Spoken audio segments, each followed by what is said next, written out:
Hello, my dear friends. Welcome to the DLD Europe Power Lunch. Our focus is, of course, Europe. And I want to offer you an amazing menu, a menu for the good of Europe. We have to load Europe with an optimistic and courageous, a productive, innovative view. What are you adding for Europe? We are adding at this lunch a wonderful menu with amazing speakers who all are convinced that Europe needs a new vision. Our continent has so much to offer, such a diversity of talent, culture, and borderless creativity.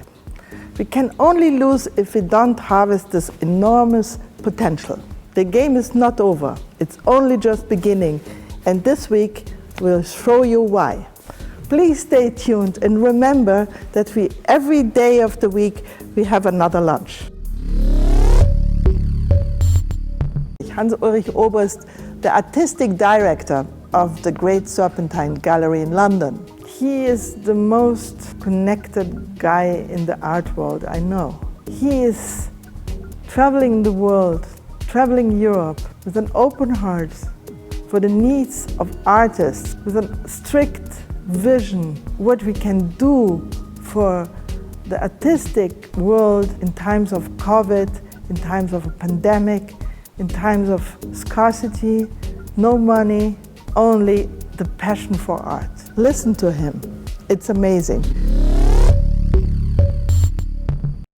Dearest Sheffi, thank you so much for the invitation to talk about Europe here in the context of DLD. As always, DLD is about the challenge of going beyond the fear of pooling knowledge. It's about bringing disciplines together, and Europe can only meet the challenges, I think, of the 21st century by doing exactly that, by pooling efforts and in that sense, learning from Edouard Glissant.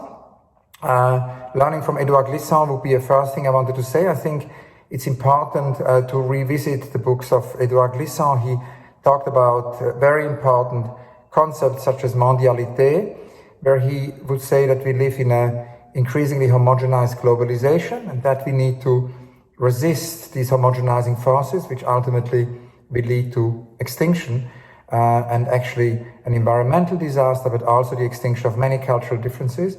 And at the same time, he said there is a counter-reaction to these forces of globalization, which is a new form of localism, a new form of lack of solidarity, new forms of nationalism, and that ought to be resisted as well, of course, vehemently. And he said the way forward is mondialité. It is to find a global dialogue of solidarity, which is able to listen, which is able to take into account local differences, which is able to maintain also differences. So I think that's a very important aspect of the future of Europe. Now, there has been an interesting document published, a Grey Briefing, where 90 futurists, writers, designers, technologists, and also policymakers have actually gathered to ask the following question.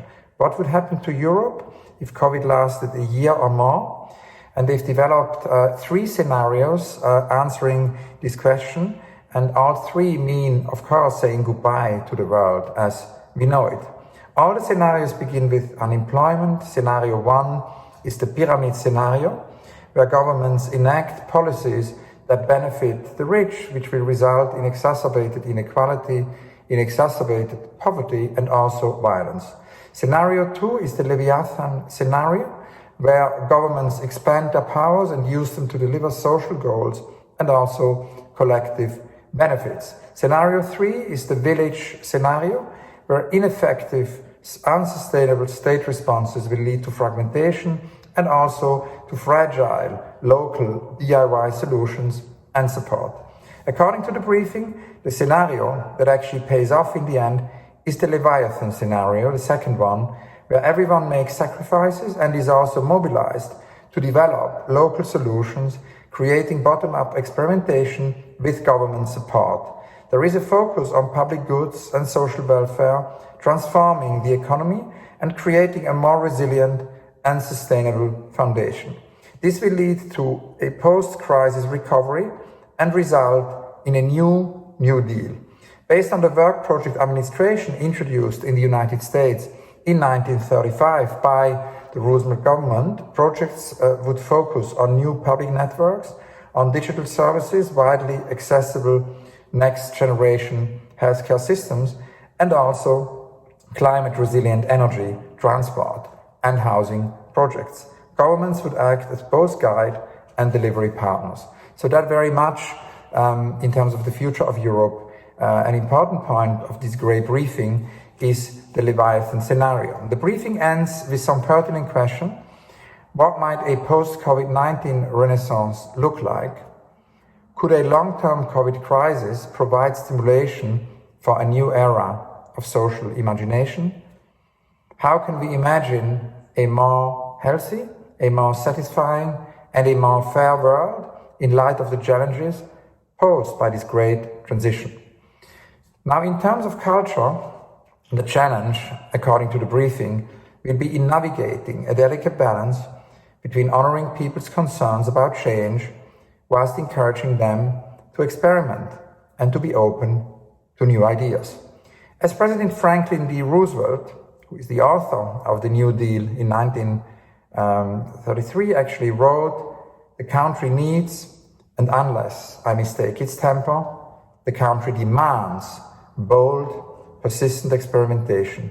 It is common sense to take a method and try it. If it fails, admit it frankly and try another. But above all, try something." This, of course, leads us to the question of what we can learn from the New Deal. And actually, the first day when the lockdown started and our gathering in London closed, the Serpentine, in March, I suddenly remembered a meeting I had in the 90s at the very beginning of my trajectory with the eminent street photographer and filmmaker Helen Levitt, who lived from 1913 to 2009. And Helen Levitt said, I was in my 20s then, she was in her, I would say, late 80s, and Helen Levitt said not to forget the reservoir of ideas of the New Deal. She said, "It's possible," she said to me, "in your life that one day there will be a period of great crisis, a bit as her generation lived it during the Great Depression." And she said we should really remember these art projects of the Roosevelt New Deal and never forget them. Because, of course, as she said, the Roosevelt government put in place democratic and decentralized art patronage and actually found ways how to connect the artist and the social environment. Now, the US government's support for art started in 1933 as a direct result of the Great Depression, which began in 1929 and led to mass unemployment. Artists lost most of their philanthropic support, and the many cooperative events and markets did not provide the necessary income to make up for it. So it became, over those years between 1929 and 1933, increasingly obvious that only a large-scale governmental initiative could actually bring solutions. And that's how the programs began. Initially, it was the Public Works of Art project, the PWAP, and the PWAP was defined with the aim of providing work for American artists through commissions, sculpture, mural decorations for federal buildings, and so on. This program, the PWAP, came to an end in 1934 and was then replaced by two independent programs. The first was called the Section of Painting and Sculpture. Later on, it was called the Section of Fine Arts and was a permanent agency. It has been financed actually through the use of congressionally voted building allocations. The second one was called the Federal Art Project, the FAP. It was intended to bridge fine art, public art, popular art, craft, industrial arts, and also folk arts.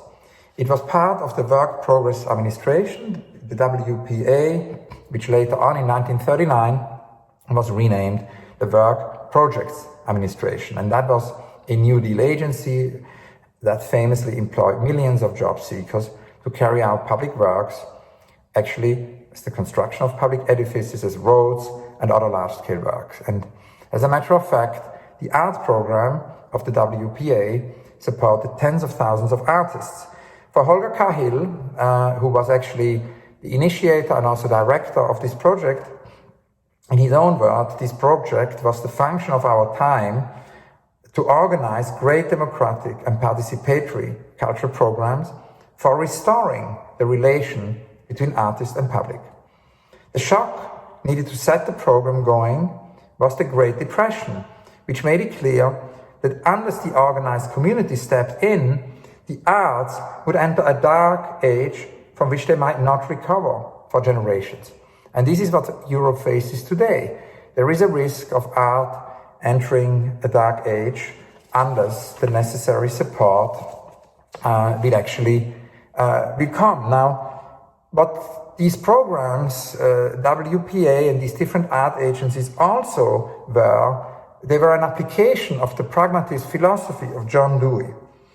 There is a theory that art always takes care of itself, as if it were a rootless plant feeding upon itself in sequestered places. Many people are willing to believe in a time like this, when art patronage has dwindled to infinitesimal proportions, that it is not necessary for organized society to do anything in particular. Because no matter what happens, a few artists starving in garrets will see to it that art does not die. And that is what Holger Cahill said in 1936, that this theory is wrong. So art in such a situation needs support. Now, it is fascinating that these incredibly productive 5 years of art patronage, resulting in thousands of public artworks, where millions of people attended art and craft classes in 107 community centers, which were open to everyone. The anonymous competition, both regional and national, created a sense of community. Exhibitions were held that were seen by millions, with many people in regional places where there were no museums, where they actually had not seen, in that sense, original artworks ever before. So the program's many initiatives allowed young artists the possibility to work in an otherwise destitute environment and triggered an explosion of basically creative talent in the following decades. And I wanted to give you a few names to give you an example of the artists who survived thanks to these WPA programs. Stuart Davis, Marston Hartley, Ashar Gorky, Philip Gaston, William de Kooning, Lee Krasner, who said that the WPA saved her life, Jacob Lawrence, Norman Lewis, Alice Neal, Ed Reinhardt, Mark Rothko. All these extraordinary artists benefited from the scheme at a very crucial early moment in their careers, despite abysmal conditions the world was in at the time. So today, at this moment of extreme crisis in the world, a deeply varying and also precarious time for artists and for everybody, an art stimulus project similar in scale to the WPA is urgently needed. The idea is highly relevant for the current moment, both in terms of supporting the economy and of helping and caring about artists. In this time, it's particularly important that museums think about how they can go beyond their walls and reach everyone. It's our collective role to support artists and culture at this time. When art institutions make their platforms available to artists, many of the dire problems of the world can be explored with honesty and hope. If there was ever a time that the world needed artists, it's now. In the aftermath of the virus, once the virus will be under control, when the world will be rebuilding itself, Europe has to step up. Europe has to help lay out this infrastructure, involve its communities in a transformation that will create millions of new jobs and opportunities. Europe is placed in an extraordinary way to actually develop such an art project, such a New Deal, in a transnational way. Because the big problem right now is that all of these discussions are held on a national base. And it's Europe's great opportunity. This is why, together with DLD, with Steffi Czerny, we wrote to Ursula von der Leyen for a New Deal for the arts in Europe. Thank you.